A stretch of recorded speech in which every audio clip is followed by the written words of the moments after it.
Welcome to English Without Limits. In today's lesson, we're going to learn something negative.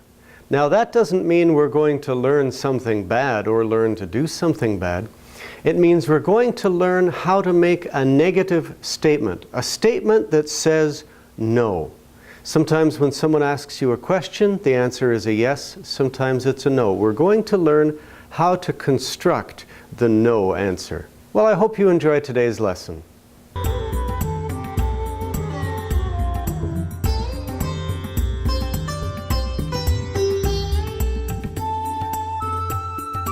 In our last lesson, we were learning about how to ask questions. Do you remember about that? Have you been asking lots of questions? Did you enjoy it? Remember, there were certain special words that we used for questions. And remember, we had to learn something special about the order of words in a sentence. Let's join the class as they begin to review this. Good afternoon, boys and girls. How are you? Fantastic. You're fantastic. That's excellent. Very good. Very good. Well, before we start, we're going to quickly review the last lesson that we did, okay? And we have all of the same sheets up here on the board as to what we talked about last lesson. I'm just going to move this one. Do you guys remember what we talked about last time? About interrogative, or about making questions, right? About making questions. Who, which, where, who. How, right? What, when, where, which, who, how, why is another one, right? We talked about why. We also talked about do, right? How many, different things like that. So let's make some questions. Everybody can ask one question. Sasha, ask a question.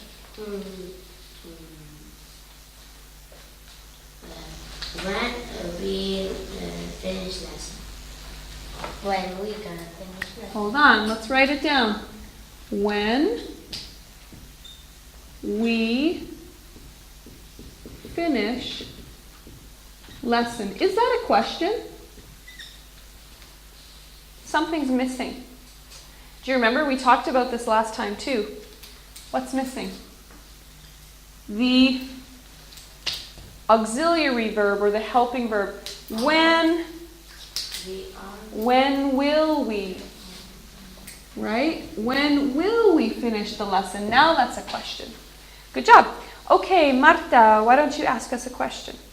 Don't forget to use your auxiliary. Do, did, all those things we learned.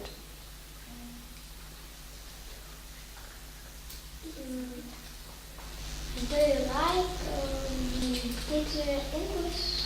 Do you like teaching English?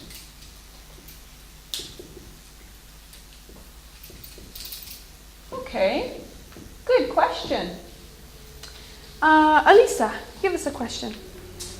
Do you like some pizza? Let's use a different one other than do you, because we've used this one once. Okay. Do like. Why you like pizza? Okay, the whole thing. I'll write this one up. Why? Did or No, do? Why do you We have two, both of them. Why Like? do? pizza? Why do you like pizza? Okay. Another one. Do you want to give a question? Do you want to ask me a question? Do you want to make one? Maybe you could say, what is your name? Yeah, you can ask me now.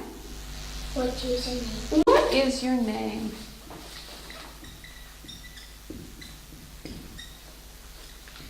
Very good. And Vika? How I'm Oh, how old are you?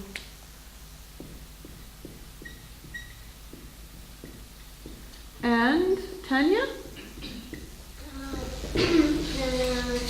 who's that? Who is that? Very good. Who is that? Okay. So these are all questions using these words. How about this one? Where do you live? Yes. That's another one.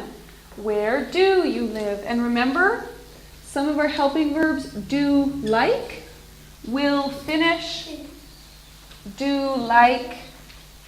Does this have a helping verb? What is? What is your name? No. What is This is the main verb. Is the main verb. How old are you? Is there a helping verb? No. Just are is the verb. And who is that? Very good. Okay. And we talked a little bit last time also about subject and object. Do you remember that? Yeah. Like here. Who is the subject of the sentence? Ben built this house. Ben. Ben.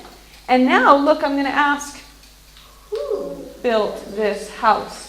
Now notice, this has the same order. Who built the house? Ben built the house. Who, our question word, takes the exact place of the subject of Ben. Now look at this. Sometimes, I don't know if I have any space here. I'll write it right here. You guys can see it.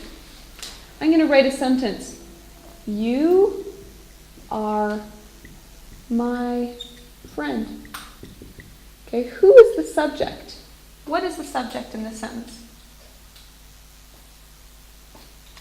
Who or what is the sentence about? Look, it's about you. You are my friend.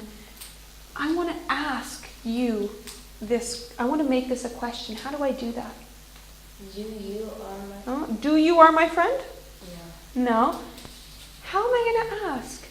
Are you my friend? Are you my friend? Very good. Are you my friend? Now, what did we do? You are my friend. Are you my friend? We switched something. We switched You and are. We switched the verb and the subject, right? Very good. So sometimes we've got those ones that do invert. We call that an inversion. Excellent. Let's review this together. When you make a question, sometimes you use one of the special question words. How, where, when, who, or what. If you're not using one of those, then we would probably do the thing where we change the order of words in the sentence. If you're making a statement, usually we will have the subject and then any auxiliary that we're using. And you remember an auxiliary is something like be, have, or do are three auxiliary verbs, or one of the modals auxiliaries, words like can, may, should, or will. So in a statement you would say subject, auxiliary, then verb. I can swim. But if we're making a question, we would say auxiliary goes first. Can I swim? So we change the order of the subject and the auxiliary. If you have more than one auxiliary, you just change the order with the first one. So the subject goes after the first auxiliary if there's more than one. There is an exception to this though, and that's with if you have a simple sentence, something like I eat pizza. If you want to make that into a question, we don't have an auxiliary. So what we do is we take the auxiliary do and we put that in to act as the auxiliary. If you have something like he lives in Montreal and you want to turn that into a question, we bring in the auxiliary do and it becomes does because it's a third person. And we would say, does he live in Montreal? So you bring in the auxiliary do when you don't have another one. Now there is one further thing to consider, and that's if you're using the verb to be as the main verb. If I have a statement like, I am your cousin, then we don't bring in an auxiliary. The verb to be, when it's being used as the main verb, it does not need an auxiliary to become a question. So if we said, he is your brother, and we want to make that a question, we would say, is he your brother? The verb to be acts as its own auxiliary. It does not need an auxiliary. But all the other verbs would need an auxiliary. I hope this helps you to understand some of the things about how to ask a question.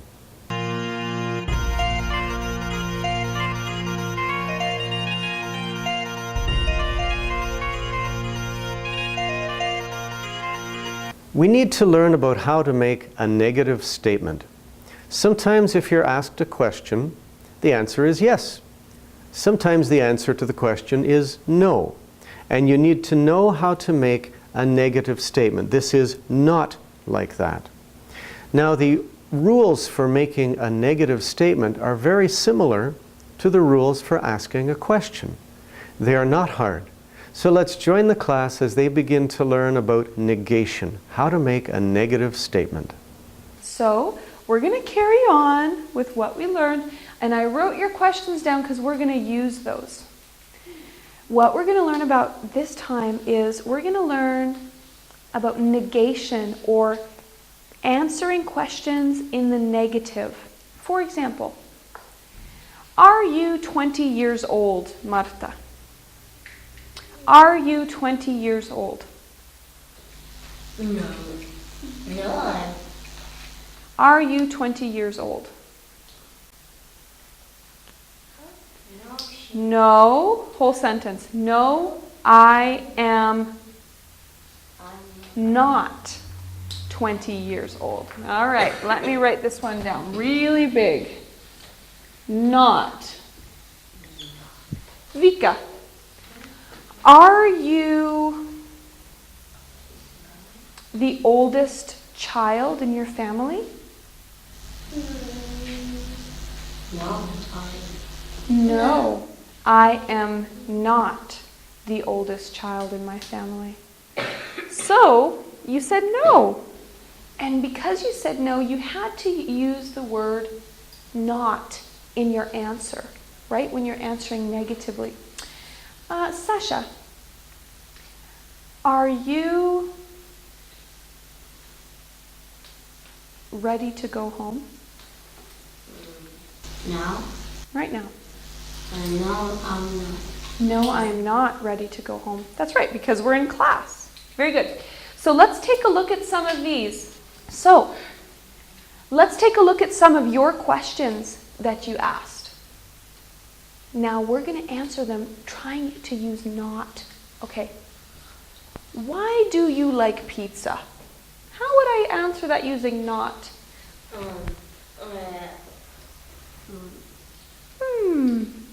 Why do you like pizza? Because it's very good. Good. Can we answer that saying, why do you like pizza? I do not like pizza. Can you answer me like that? If you said, why do you like pizza? And I said to you, I do not like pizza. It's a little bit around the question, but we still could say that. Okay, let's look at this. Oh, who wants to ask me this question? Do you like teaching English?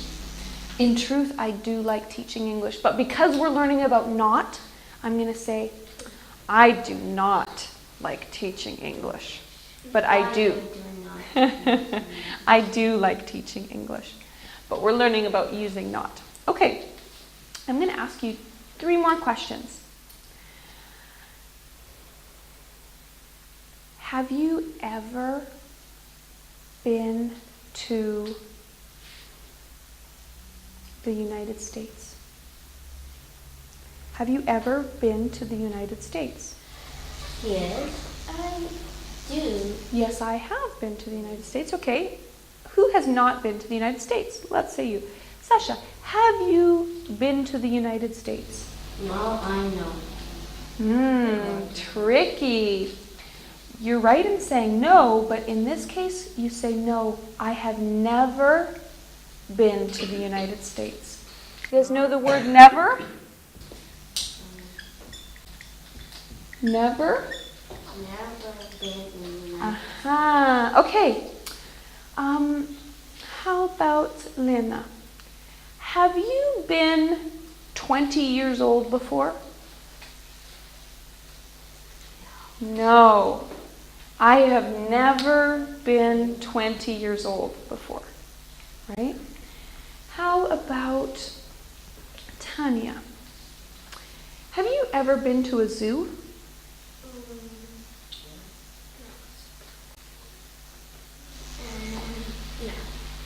No, I have never. Okay? So let's take a look at not and never. When do you say the word never? Does anybody know when we use never? Like we never play with a big monster. Never is a very, very strong word. And we usually use it when we're talking about things that have already happened. Okay? For example, I have never been to the Black Sea. That's a fact. I have never. Yeah, that's right. You have been to the Black Sea. I have never been to the Black Sea. So things that we do or things that we have not done. Let's look. Tell me something you have never done. Everybody. Never seen it. I've never been Spider-Man. Woman. You've never seen Spider-Woman? No. Okay. I've never seen the UFOs. You have never seen UFOs, okay? Anybody else? What have you never done or never seen? I never seen. I never killed people. I have never killed anybody. That's right. So, for example, if somebody was to ask you the question, have you ever killed somebody?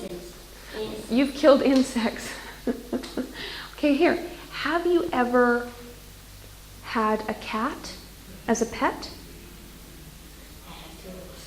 Have you ever had a pet? No, I'm not. No, you just said, no, I'm not. We would say, no, I have never. It's something that has not happened before. Okay? Good. Let's review some of this together. Do you remember when we were making questions, we had to put something after the auxiliary, and that was the subject. We had to change the order. Well, the rule for making a negative statement is very similar, but we're putting something in that wasn't there before. We're not just trading around the things that were there. So if I have a statement like, she is going swimming, I would take the word not and I put it in after the auxiliary. She is going swimming becomes she is not going swimming. And that's how you make it a negative statement. You put the word not after the first auxiliary. If you have more than one auxiliary, it goes after the first one. And so we have these statements that become negative. I would say, I am going swimming. I am not going swimming. They have been studying becomes they have not been studying. We are going to the zoo becomes we are not going to the zoo. And then if you use a modal, you could be saying something like they can swim becomes they can not.